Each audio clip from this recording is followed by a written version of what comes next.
Hello, everyone, and welcome back to the Tent of Abraham. I'm Tamir Kreisman from Jerusalem, Israel, and we continue with the governance of time. We are now in the 8th millennium, thank you for that, and this is the renewal.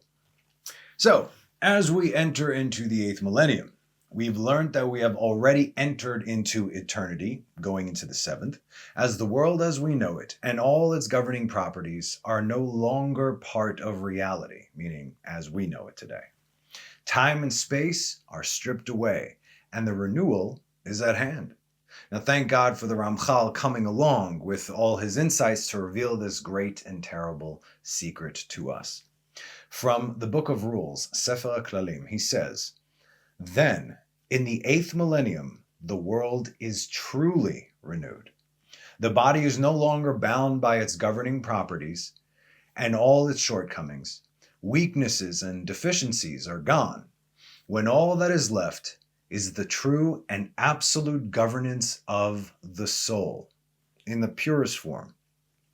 Behold, this is all we know and can identify within this reality, and so we must do this looking from up to down according to the details of the tree. Like we discussed, it's an upside down tree, the roots going up and the branches going downwards. From the 7th millennium onward, we know very little. And even after that, we do know, from what we do know, we do not know of its depths. In other words, we know that it's there, sort of. It's like kind of like looking at a silhouette, and so you're making a deduction. But the soul ascends as it returns to its rightful place from where it fell, and the body sheds itself of its deficiencies and will no longer have any governance or rule. In other words, there's nothing to do with the physicality anymore. First, it will remove the more apparent physicality, moving upward to the world of the 8th and the governance of the nose, or he said from the mouth to the nose. What the Ramchal is saying here is that we are still moving step by step towards the complete unification, which has everything to do with the refinement of man, the microcosm of creation, not man in this sense, primordial man. Hence, we're moving upwards on the face. So you see, when we rectify ourselves, we rectify creation. Everything we do. We don't have to go, how do you change the world? Change yourself. That's how you change the world. The mistake we learn from the world is that we must be influential, like we said, to our environment and surroundings by doing things. Everything is outward. I got to do this. I got to do that. This is contrary to the true rectification, which is all internal and everything about working on our character traits. It's as simple and as complicated as that.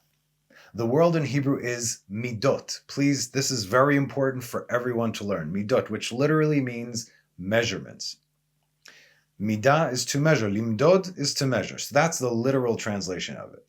And these parameters, these measurements, are not against your idea of good and evil, what you believe good and evil is to be. Not your government's idea, not your upbringing, not your social circles, none of that. That has nothing to do with that. We have but one measure to be measured by, and that is the Torah. Because you could go to different countries around the world and they have different moral equivalencies. Like we said, in Saudi Arabia, if somebody gets caught stealing, you cut your hand off, right? In the States, that would be harsh, right? But that is the governing law over there, and everyone agrees to it, and so it is. So who's to say who's right and who's wrong morally? Morality based on geographical location has nothing to do with it. It's according to Torah. Wherever you are in the world, that's the standard. The world as we know it today is like a physical projection of our spiritual selves in the lowest form. And we are doing everything we can to elevate the physical to the point that it will be an inseparable part of the spiritual without hindrance. In the Scrolls of the Openings of Wisdom and Knowledge, the Ramchal writes, "In the 8th millennium, the body will be fused together with the soul as it was at first." Now, if you don't know this, while the angels were all created of a spiritual light, in a reality that is, it actually says thin, dak, that means thin. They are made up of wind and fire. This is that thin reality. In other words, you can't see them because they are in this, what we call thin reality. These two properties can be felt but not beheld. Not beheld. Or, yeah, you get it. Meaning, you feel the wind blowing, right? But you can't hold the wind in your hand. You can't transfer the wind from here to there. But it's there. You definitely feel it. You can feel the warmth of the fire, and you can also feel its burn if you touch it. But you cannot hold it because it then consumes you. So in other words, you don't really have control over fire and over wind. Man is made of those two elements, and those two elements, that's what angels are made of. Again, and it's not even necessarily the wind and fire as we know in this world. The wind and fire as you know in this world is a physical, fallen, lower reality of the spiritual reality of what it is. But we get an idea, kind of. So the angels are made of those two. Man is made of those two as well, including the other two tangible elements, which is water and earth. You could pick up water and you could move it around. You could touch water, you could move water. The same thing with the earth. And God literally took the earth. This is how it was made, how the spiritual Adam was made, from the literal earth upon the place of the altar on Mount Moriah, and formed the greatest and highest, most divine of all his creations from the actual dust of the earth. How could this be? I mean, because it can.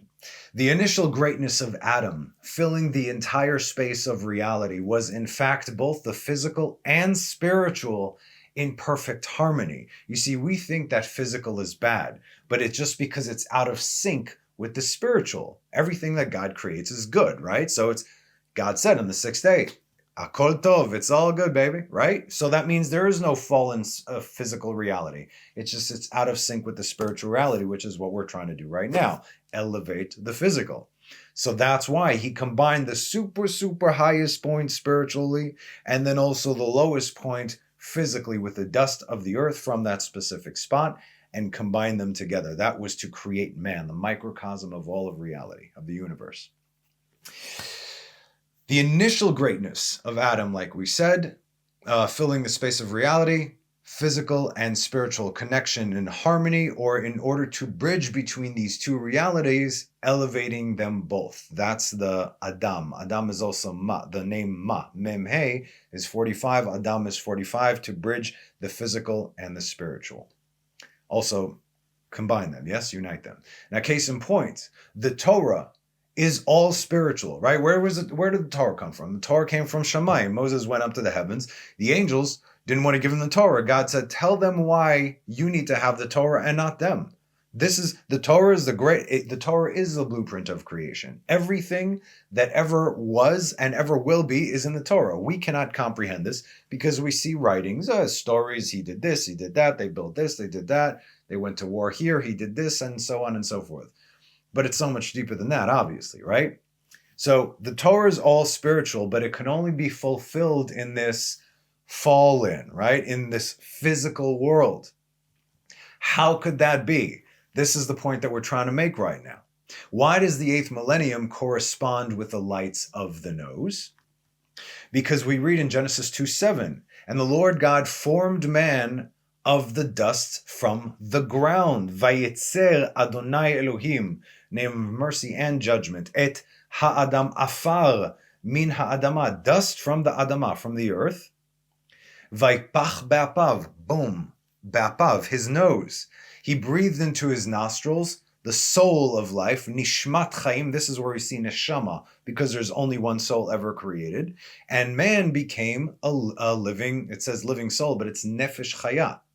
It's a living nefesh. The nefesh is the lower part of the soul. The soul has different levels to it. Nefesh, ruach, neshama, chaya, yechida.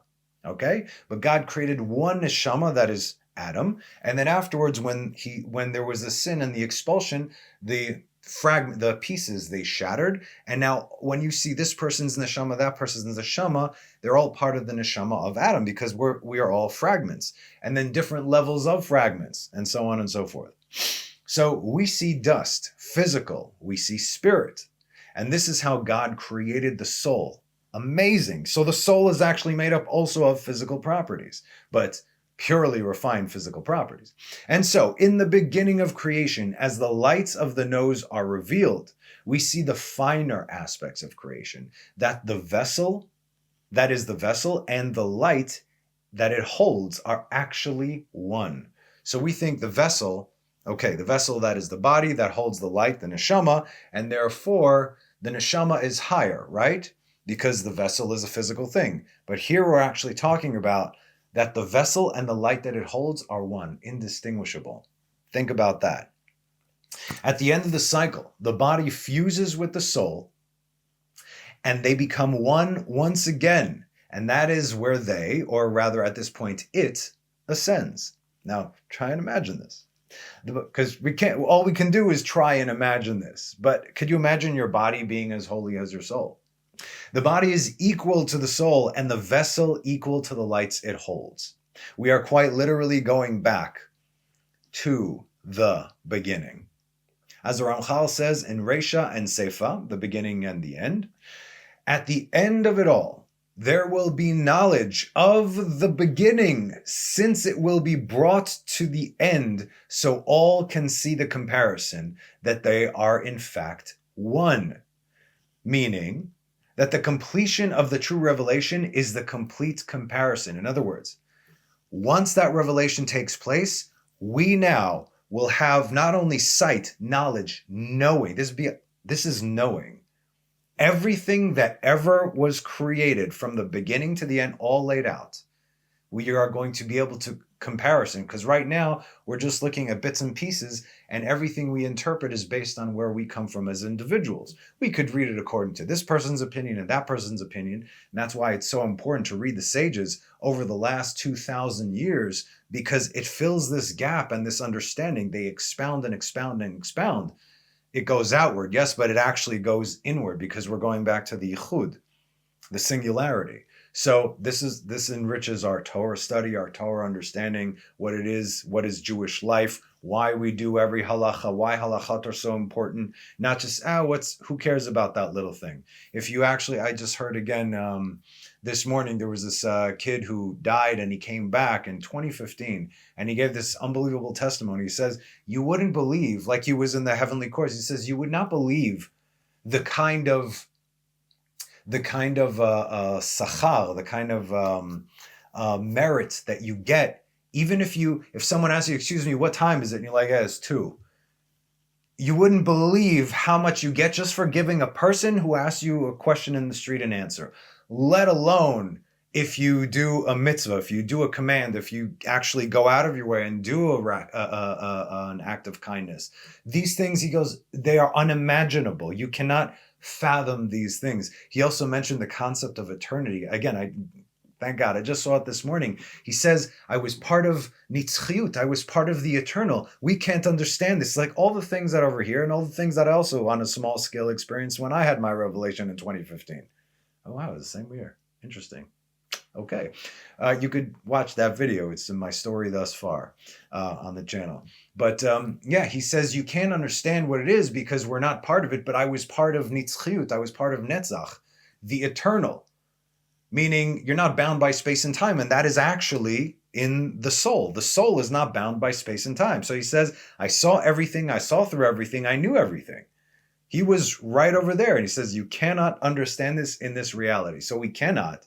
But we're learning about it because it's coming. So Baruch Hashem, not only from the words of the Ramchal who achieved such high levels, but also from people who have actually had clinical death experiences and come back and explain exactly what they had. You think they read this? The kid was a teenager when this happened. He had no idea the things that he was saying, but he was speaking the things that we're learning here today. So it's all true.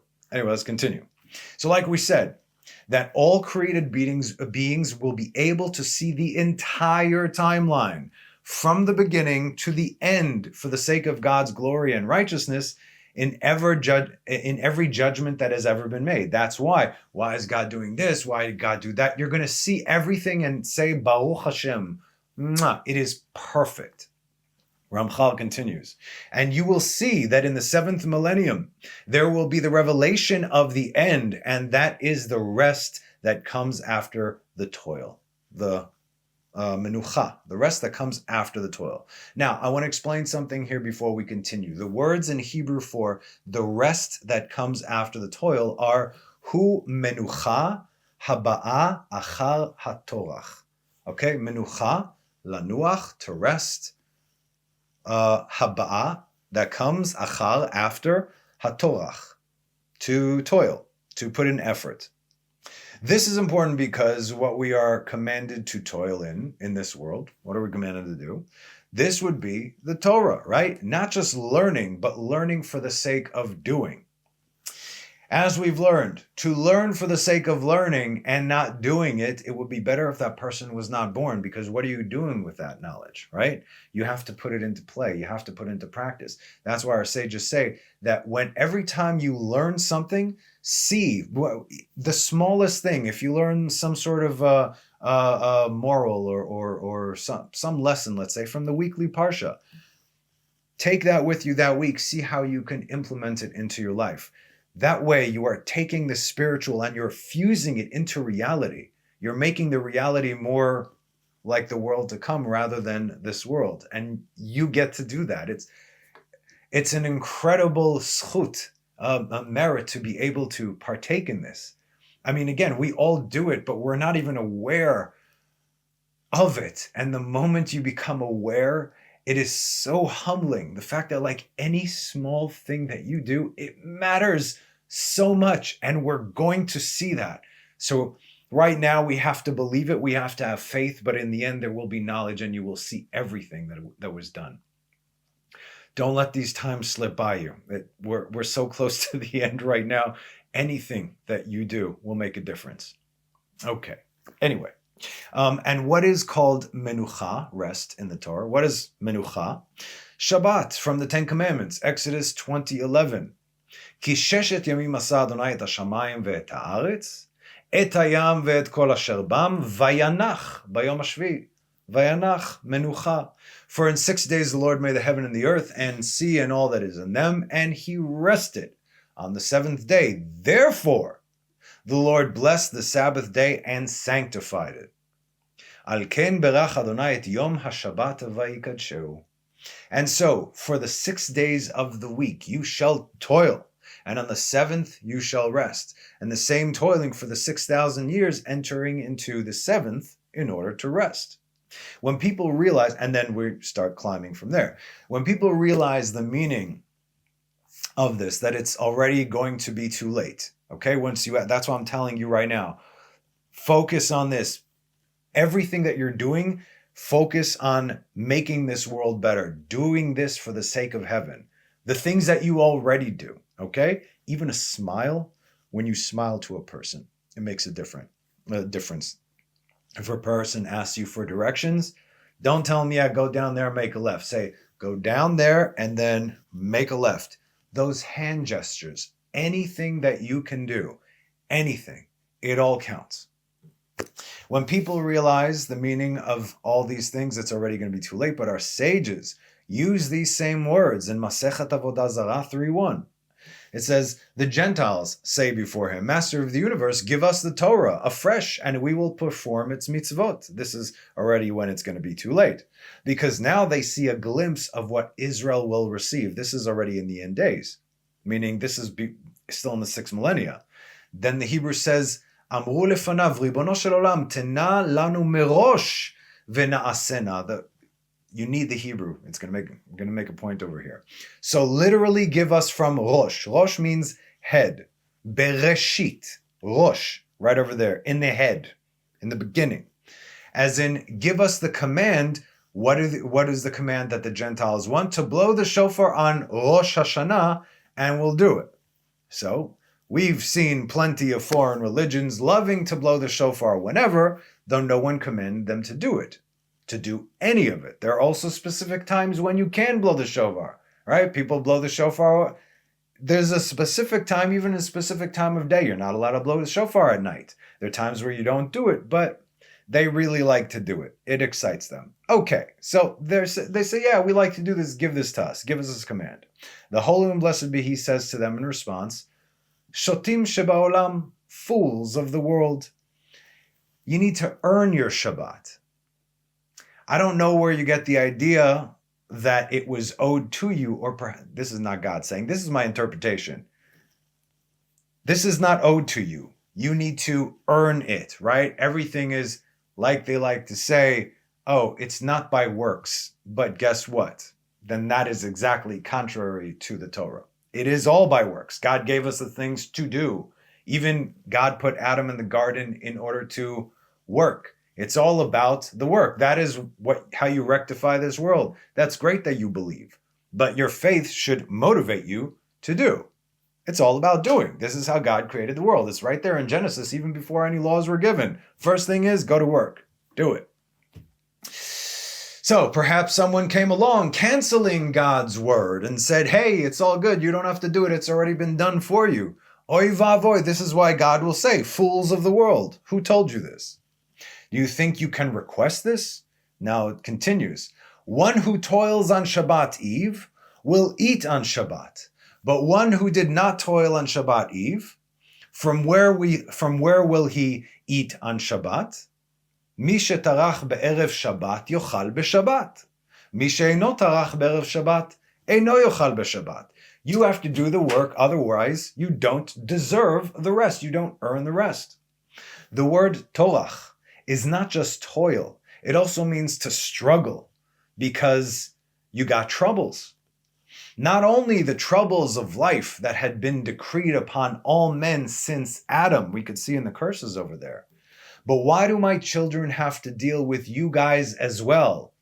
God said to the nations for 6,000 years almost. But God is fair, kind, merciful, compassionate, but the opportunity for performing mitzvot has already passed. See, once you realize this, it's already going to be too late. And that is now too late to ask to perform them. You see, Israel's true test, the one that had passed already for the nations, is in fact that we said na'aseh v'nishma. We will do, then we will hear. While the rest of the nations said, what's in it for me? God went to all the ministering angels of all the nations and said, would you like to receive the Torah? What's in it? That sounds very restrictive. Why don't you give it to Israel? He goes to Ishmael. You want the Torah? What's in it? Well, it says, thou shalt not steal. Pfft, you kidding? That's what we do. Give it to Israel. It will severely weaken them. He goes to Esav. Hey, you want the Torah? What's in it? Thou shalt not kill. Are you kidding? That's what we do. Give it to Israel. It will restrict them. It will weaken them.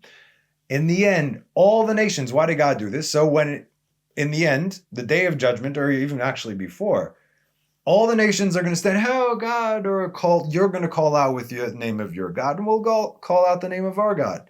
They ain't coming to save you. And then God's going to show all the nations that the ministering angels said, give the Torah to Israel. Okay. Now, this is not to say that every man, woman, and child from said nations will remain there. As we know, there are the righteous amongst the nations. These are the Noahides, the ones who shun idolatry, follow the 7 Noahide laws, and believe in the God of Israel. You are also welcome in the world to come. This is what it says. That covenant came before Israel came to be. So this is what's going on over here. So it also says, this is also what it means when we read, and going back to the Ramchal, and you will see that in the 7th millennium, there will be the revelation of the end, and that is the rest that comes after the toil, But, and we continue, an even greater revelation must happen, and that is the comparison from the beginning to the end, harosh vehasof, the head to the end, that all should know that it is one. There's no difference between the beginning or the end. What do we say? What is the first word in the Torah? Bereshit, at first. Barosh, in the head, the top. What is the last word in the Torah? Israel, Israel. Bereshit Israel. Israel Bereshit. At first there was Israel. Israel was at first. Doesn't matter if it's the beginning or it's the end, but you know where it starts and where it ends, it's in the same place. And it starts and ends with Israel. The reason for all of creation. And that is the difference between the 7th millennium and the 8th millennium. In the seventh, the beginning will reach the end and connect to it. And in the eighth, there will be no observed distinction between them. Now the circle is complete. And the final unification will be in the secret of God is one and his name one. Zechariah 14. However, at that time, what will be of the created, we cannot reach. Meaning, we have an idea of reality, but not exactly of the created within it, meaning the creation within this new reality. The difference between the seventh and the eighth millennia, is the connection between the male, light, and the female, vessel. The light and the vessel must become one. In the seventh, they are being refined, but in the eighth, they are perfectly equal. As the Ramchal says, we would not be able to see the difference. Like we've explained over the years, how did God create Adam? Adam is not just, it's not Adam and Eve, right? Adam is man. That's what it is. Genesis 1:27, the first count of creation, from the world of creation, not the world of formation, which we could read in Genesis 2. Genesis 1:27, Vayivara Elohim et ha'adam betzalmo, betzelem Elohim bara oto, zachar venekeva bara otam. And God created man in his image. Like we said, we're seeing very, very clearly that this is not the image of man that was created back in the day. The image of God, he created him. Male and female, he created them. Male and female were actually one. In other words, they were separate, but they were still one together. Separate consciousness, but still united. They had to do that work to become one mind. So, man, the microcosm of all of creation, and all the worlds and levels therein, has both male and female attributes. When they were created, they were one, equal, indistinguishable. But this is the realm of creation, like we said, Bria. However, reading Genesis 2, please go ahead and do that, you'll notice the difference. From the lower world of formation, Yetzirah, we see there is a separation. And as time went by, the separation grew more and more and more. Men and women are equal, but completely different. The world today is trying to say, yeah, of course we're equal and we're this. That's not it. Everyone's got their job. Before they can rectify the world, they have to rectify themselves. Then, slowly but surely, everything becomes one. While one cannot do the other's job, they both rely on each other to complete the tikkun. Therefore, the creation process from the spiritual world, funneled all the way down to the physical world, has male and female aspects. The male gives, right? You know what I mean? The male gives, hence chesed, while the female receives, hence gevurah. The male is on the right, the female is on the left. The male is on top, the female is on the bottom. This goes according to the sfirot, the attributes by which man and the universe were created. And so, the true secret of the 8th millennium is equality. In Hebrew, this term is sod hashva'ah, the secret of equality. Shaveh, right? This comes from the word shaveh, which means equal. This equality is so much deeper than what we can comprehend, because ultimately it will reveal unity, as in we are all one. Now we are all one, but we can't see it because we are different, because we are separate, because we speak different languages and we wear different clothes and our appearances are different and everything is different. So we think, I'm my own individual. You will be judged as an individual, but based on where you're from, also especially if you're from Israel, you get judged as a nation. From the nations, the governing angels of the nations get judged, and then of course individuals, whether they choose to stay there or to connect together with Israel. I'm not talking about conversion, I'm talking about joining Israel, supporting Israel, becoming Bnei Noach. This is what that means to join Israel, part of the end times Klal Israel. Israel is going to have to, the redemption of the world is going to have to start with Israel and then going out to the world. Like we said, there's a certain hierarchy even within Israel. There are the Kohanim, the Leviim, and Israel. So the Israel, which are all the tribes other than the Levites, they support the Levites. The Levites support the Kohanim. The Kohanim do the Avodat Kodesh in Beit HaMikdash, the highest and holiest things, which essentially supports all of Israel. And that's how it continues. That's just how it goes. We all have to do our job in order to support one another. The nations, meaning the righteous amongst the nations, they support Israel. Israel has the job of the Kohanim to teach and do the holy work for the sake of all the nations. Hence, Mamlechet Kohanim v'Goy Kadosh. You will be a nation of kings and priests. Not the same thing. Priests as in you're going to be teaching the world. Okay. So the equality, like we said, is so much deeper than what we can comprehend, because ultimately it will reveal unity, that we are all one. In fact, the hint towards this can be seen in Genesis 14:17. And the king of Sodom came out towards him. After this, returned to smiting. After he returned from smiting Shadol Omer and the kings who were with him to the valley of Shaveh, El Emek HaShaveh, which is the valley of the king. This is where peace and reconciliation is made. This is a place of harmony and unity. In the 8th millennium, there is hashva'ah, peace, unity, and equality without distinction. The beginning and the end are one and the same. Male and female, the light and the vessel, the soul and the body, all return to become one.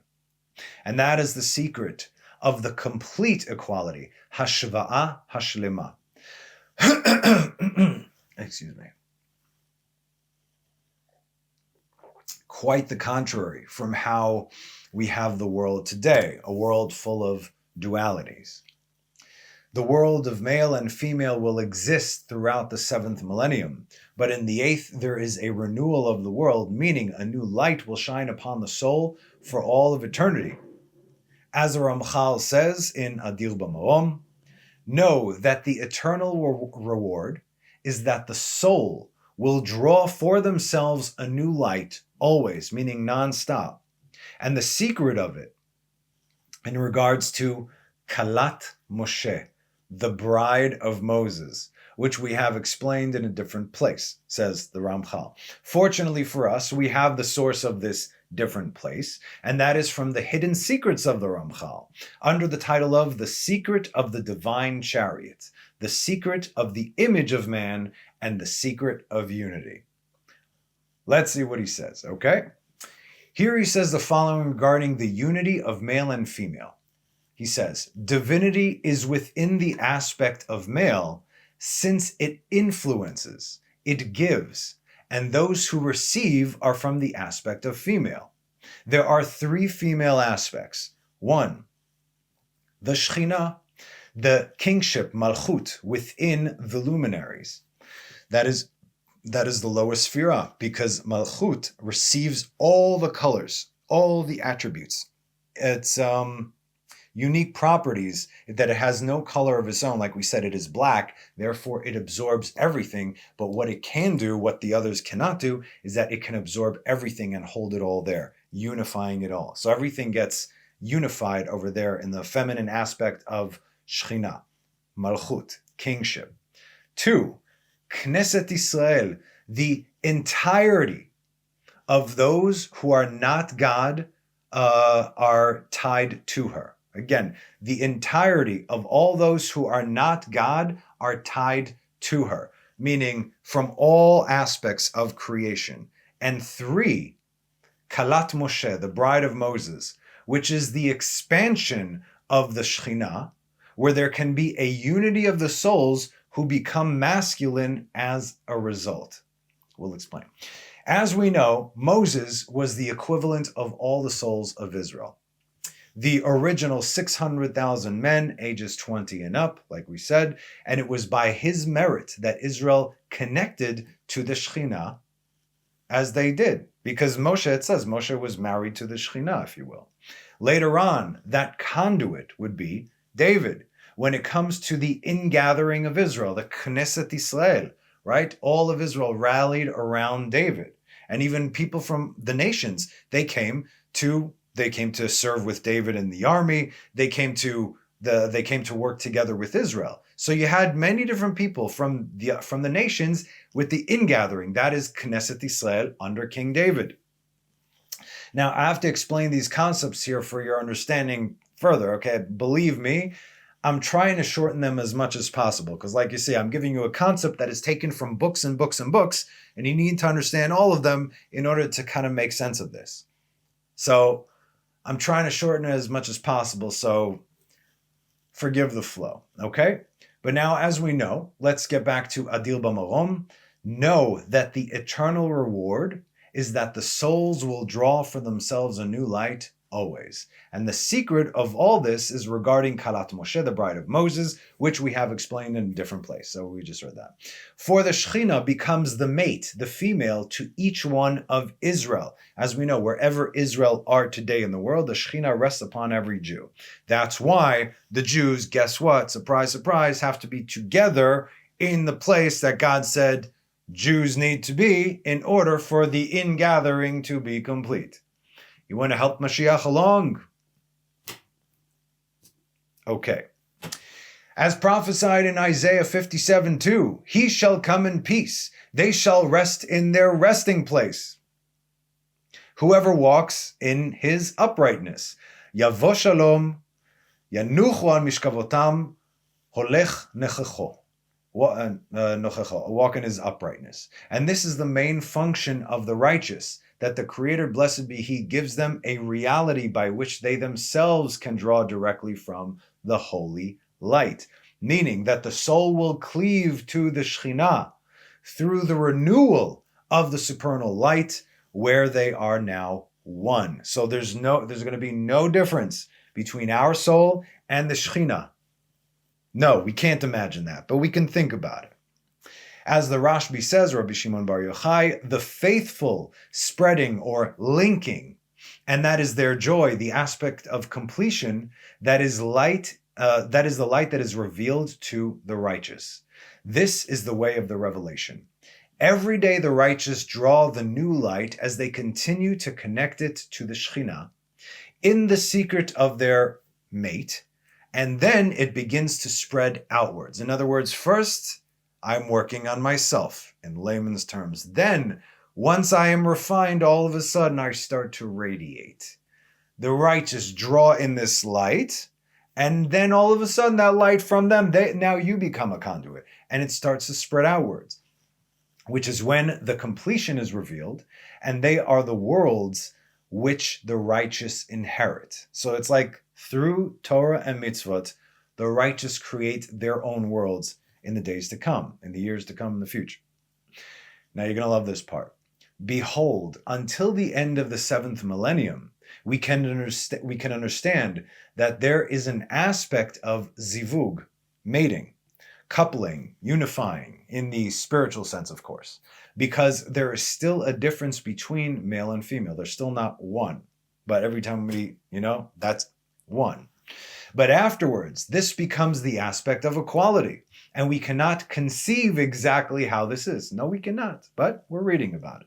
However, this is where this aspect comes from, as the secret of it all is said in Genesis 5:2. Zachar unekeva bara'am. Male and female he created them, and he blessed them, and he named them Adam on the day they were created. I know it says man, but it's their name. Both male and female are called Adam.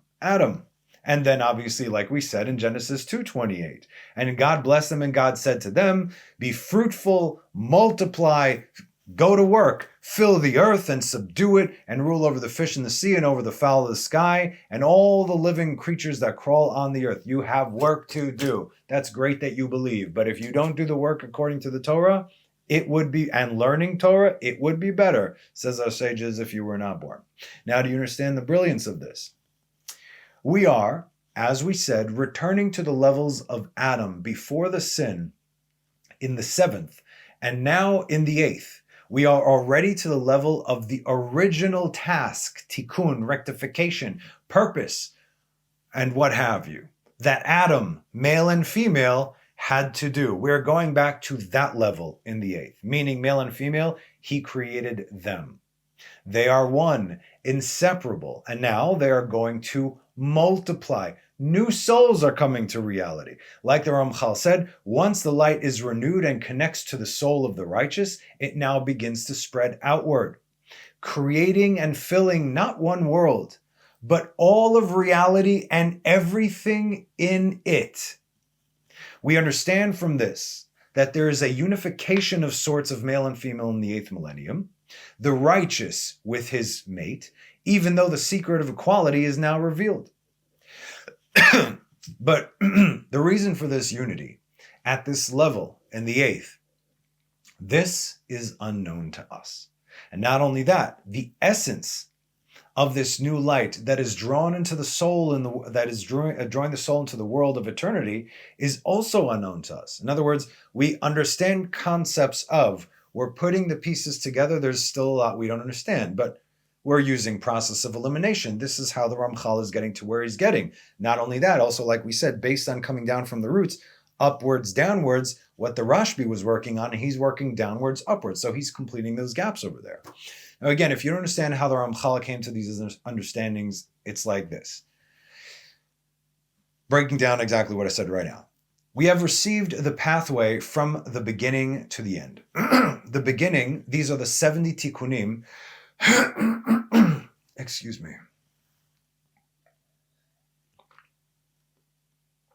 These are the 70 tikkunim according to the Rashbi, Rabbi Shimon Bar Yochai, in the Zohar, regarding the first verse of the Torah. That's how it starts. Genesis 1:1. And this goes from top to bottom, let's say from the beginning to the end. Then obviously we're going to see beginning and the end is one. Saying, at first, God created the heavens and the earth. Bereshit bara Elohim et hashamayim v'et. So he has 70 tikkunim just for this one verse. These were written 2,000 years ago.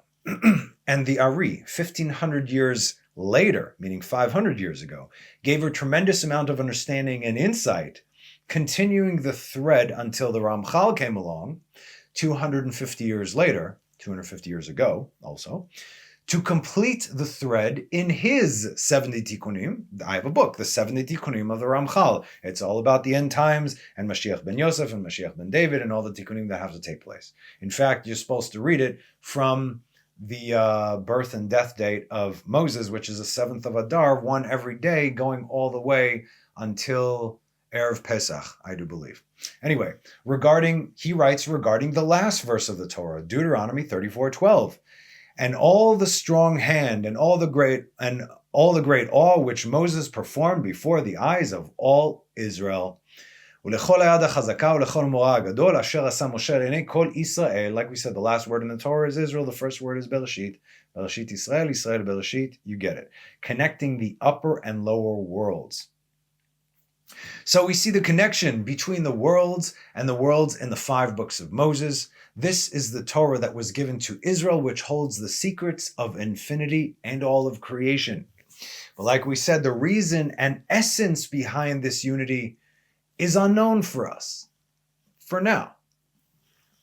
Let's see what the Ramchal says from his book, Pinot HaMerkava, the corners of the Merkava, the chariot or the throne. In this book, the Ramchal discusses the 4 corners of the chariot as the 4 roots of the stages after the future redemption. 1, the corner of the shield. 2, the corner of the song. 3, the corner of peace. 4, the corner of eternal tranquility and trust. This section we're going to read is from the 4th corner, the corner of eternal tranquility and trust. It says, when the fire which we spoke of will ascend until the final level of bliss, a single light that has no end will be seen, and it is called the Great Light. And it becomes greater continuously for all of eternity. So this fire is what the Ramchal describes as the judgment, that when it rules over the world will refine all of creation until no infestation remains, and from there they will come to rest into eternity. It has to be done through judgment, obviously, because judgment gets rid of all the blemishes. It's a necessity. This great light, says the Ramchal, wherever we turn, It will be there, continuously becoming greater and greater, never ending. And this is called the luminary, meaning there is only this light, and everything else is of this light and within this light, as it is reality itself. It's just this light. Everything is this light, and this light is everything. Sounds exactly kind of like God creation, where he filled the void, right? This is all we can behold of, since it has no measure. What are you going to compare that to, right? And of its purpose and essence, no one knows. Due to this, meaning what we do know, he says, we can deduce that this light will govern for eternity, and it will be revealed in the 8th millennium. But of its properties we do not know any further, and from this light the soul will receive new knowledge. Okay. And so, ladies and gentlemen, the 8th millennium is the secret of renewal, a new world, a new reality, a new light, new knowledge, new knowledge. Remember, we're all going to know the Lord from our least to the greatest, as it says in Jeremiah 31, and this is at the end of the 6th. This is new knowledge that's coming in right now. And therefore, a new governance in the aspect of the great and infinite light. This is the governance of the primordial man, with all its connotations, that is directly connected to the infinite, blessed be he, which no eye had seen, no, as said in Isaiah 64:3. But let's read the first 3 verses in Isaiah 64 so you can see what he's talking about here. Out of curiosity, I went to Rav Vali on his commentary, because he and the Ramchal were actually contemporaries. They received their smicha together at age 20.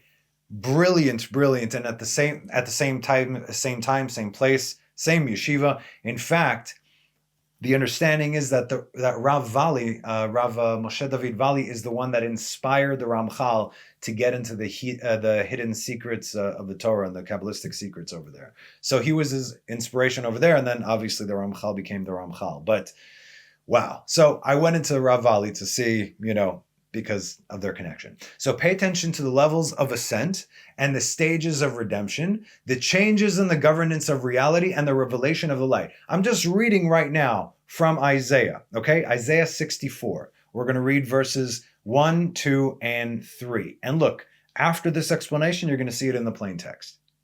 As fire burns materials that melt, fire causes water to bubble. To make your name known to the adversaries, nations would quake from before you. So here's the fire that will remove the impurities from all of creation in order to refine what is left. And then to make your name known to your adversaries, nations would quake before you. This is happening for this reason. And God will be king over all the earth, revealing himself as God of Israel, unifying his name, right? Verse 2, when you performed awesome deeds for which we did not hope, when you descended, mountains dripped from before you. This is a reference to how the world was when we received the Torah. It says,